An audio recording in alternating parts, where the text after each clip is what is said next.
Sir, बन toll plaza और बारीदारों का जहां तक आपने बात की, क्या जिस पार्टी से आप आते हैं और जिस पार्टी के मतों से आप चेयरमैन बने हैं, क्या उस पार्टी के बड़े नेताओं से या फिर प्रतिनिधियों से, सांसद से या फिर मंत्रियों से क्या इस बारे में आपकी बातचीत हुई है? अगर हुई है तो क्या जवाब आपको मिलता है? देखिए, बारीदारों का जो मसला है या टोल टैक्स का जो मसला है, ये दोनों मसले जो हैं हमारे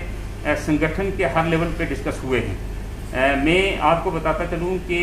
पिछले 1-2 महीने पहले जो दिशा की मीटिंग उधमपुर में हुई थी,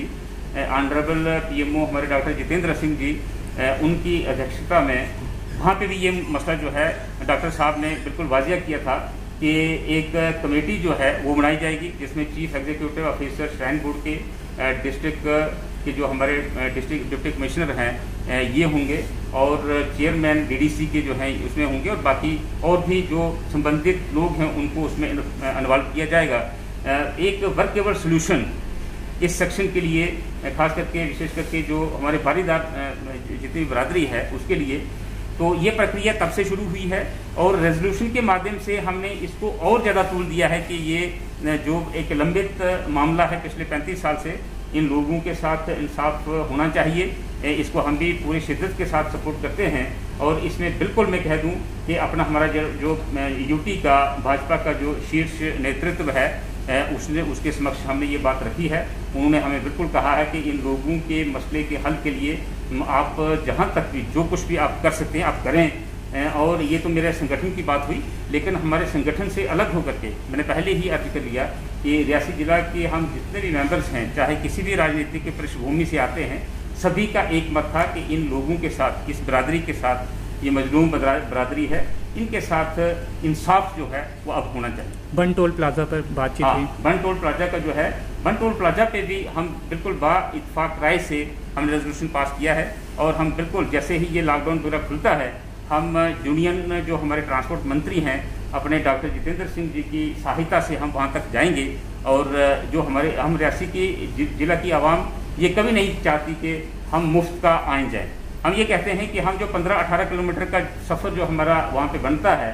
तो उसके तनासिब से हमसे पैसा लिया जाए, टैक्स लिया जाए, हमें कार्ड इशू किए जाएँ और उस ढंग से रिबेट और जितने कंसेशन हमारी बनती है हम वही मांग रहे हैं। तो उसमें मेरे ख्याल में अगर ये बात वहां तक हम पहुंचाएंगे, लेकिन सर 7 सालों से नहीं लगता कि किसी किस्म का कोई उसमें कोई गतिरोध। लेकिन सर 7 सालों से आपकी पार्टी इस मुद्दे को हल करने में विफल रही है, तो कहीं ना कहीं कमजोरी रही है। जनता का जो एक मुख्य मुद्दा है वो कहीं ना कहीं आप हल नहीं करवा पा रहे। नहीं, देखिए, पार्टी का तो पार्टी जवाब देगी। मैं पार्टी आज चेयरमैन की हैसियत से आपके समक्ष यहाँ पे बैठा हूँ और मैं पिछले 2 साल से ही पार्टी में हूँ, तो मैं सारा हिसाब किताब तो शायद नहीं दे पाऊँगा और मैं पार्टी का स्पोक्स पर्सन भी नहीं हूँ कि मैं पार्टी का जो है तो उसकी तर्जमानी करूँ। लेकिन क्योंकि हमने इलेक्शन लड़ी, हम लोगों के पास जब गए तो ये सभी मुद्दे जो हैं लोगों ने हमारे समक्ष रखे। हम ये भी अपनी आवाम को एक चेताना चाहते हैं कि हम सजग हैं आपके मुद्दों को, आपकी मुश्किलों को लेकर के, और हम जहाँ तक देखिए इस वक्त तक कुछ ना कुछ हम इसमें सक्षम हो पाते। अगर ये कोरोना वगैरह और ये लॉकडाउन, जब से लॉकडाउन फर्स्ट था, लॉकडाउन सेकंड हो गया जकदम, और ये सारी अफरा तफरी और महामारी का जो एक आलम बना, तो इसकी वजह से भी ये काम प्रभावित हुआ है। मैं समझता हूँ कि जैसा ही थोड़ा सा हमें रिलीफ इससे मिलता है तो आप देखेंगे कि हम पूरी कोशिश करेंगे। बीडीसी चेयरपर्सन का कहना है कि उनके साथ भेदभाव हो रहा है as compare to DDC members या फिर चेयरपर्सन, ये मानते हैं आप? देखिए, भेदभाव आप ज़्यादा तो विस्तार से वही बता सकते हैं किस किस्म का है, लेकिन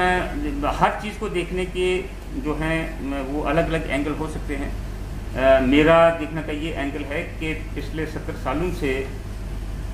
इस मुद्दे को किसी ने हल नहीं किया। जो एक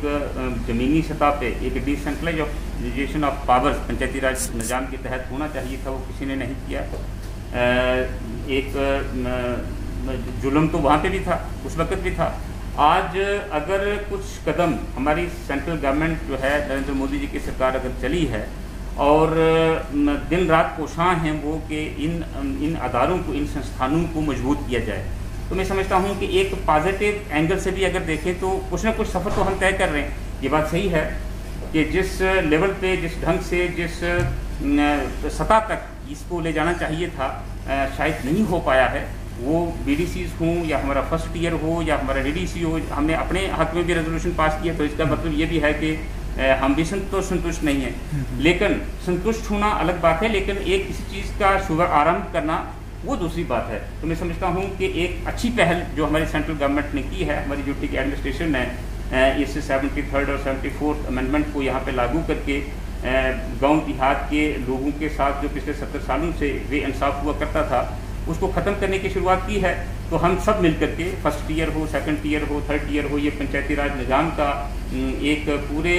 हिस्से के अलग 2-3 पहलू हैं, लेकिन हम एक हैं और एक प्लेटफॉर्म पर होकर के हम इन संस्थानों को मजबूत करने के लिए अपनी सरकार के साथ और जहाँ पे ज़रूरत होगी हम वहाँ तक और फाइट करेंगे और अपने हकूक़ को लेने के लिए, ताकि हमारी जो आवाम है उसकी मुश्किलातों का हल कर सकें और लोकल लेवल पे ये हल हो सके, उसके लिए पूरी कोशिश करेंगे। मुझे जहाँ पे मेरा संगठन लगाएगा मैं वहीं पर खुश हूँ और मैं खुश हूँ कि मुझे मेरी आवाम ने और मेरे संगठन ने DDC मेंबर की हैसियत से पमाग से चुना है, तो और एक ज़िले की जिम्मेवारी दी है। जब तक मेरे ऑनरेबल मेंबर्स मुझ पर विश्वास रखेंगे तो मैं इस काम में मसरूफ़ हूँ और खुश हूँ। उसके बाद आगे का हम नहीं कह सकते, संगठन कहेगा कि नहीं जी आपको यहाँ से हटा करके संगठन में रखना है या क्या करना है, वो संगठन यहाँ पे हमारे संगठन में अपनी राय नहीं होती। लोगों की भलाई के लिए जो संगठन तय करता है उसी को हम जो है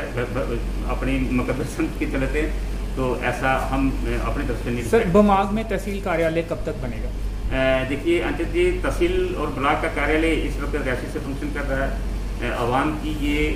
मांग भी है और आवाम का ये फैसला भी है कि जब तक जो हमारा वहाँ पे निर्धारित स्थान है मोहल्ली तालाब, वहाँ तक कोई अप्रोच रोड थोड़ा सा नहीं बन जाता तो लोगों को असुविधा रहेगी और ये कार्यालय उससे ज़्यादा सहूलत हमें रियासी में हमारी आवाम समझती है कि रियासी में है। हमारी टॉप प्रायोरिटी है कि वहाँ पे रोड जो है वो बनाया जाए। कोई डेडलाइन देंगे आप रोड इस बार की हम प्लान में हमने नवार में ये कोई 13 किलोमीटर का रोड जो है ये बनता है, सुजिनधार से मोहाली तालाब और गंगाकोट पंचायत जो टोट वाली साइड है नाला बेल्ट की तरफ जो है यहाँ पे मिलेगी। ये 13 किलोमीटर का जो प्लान है हमने दिया है,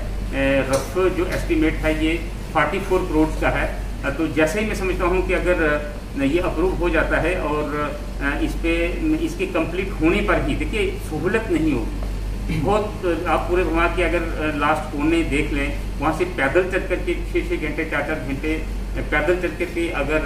मोहाली तालाब अपने ब्लॉक हेडक्वार्टर पे हमारे लोगों को जाना पड़े तो मैं समझता हूँ वो सहूलियत नहीं रहेगी। और इस चीज़ को मद्देनजर रखते हुए हमने जो टेम्पररी रियासी में रखा हुआ है, ये थोड़ा सा रोड कनेक्टिविटी की वजह से रियासी में रोड कनेक्टिविटी हमारे तकरीबन हर एक पंचायत से यहाँ पे आती है। तो मैं समझता हूँ कि जब तक हम वो चीज़ कंप्लीट ना कर पाएँ तो थोड़ी सी असुविधा हो।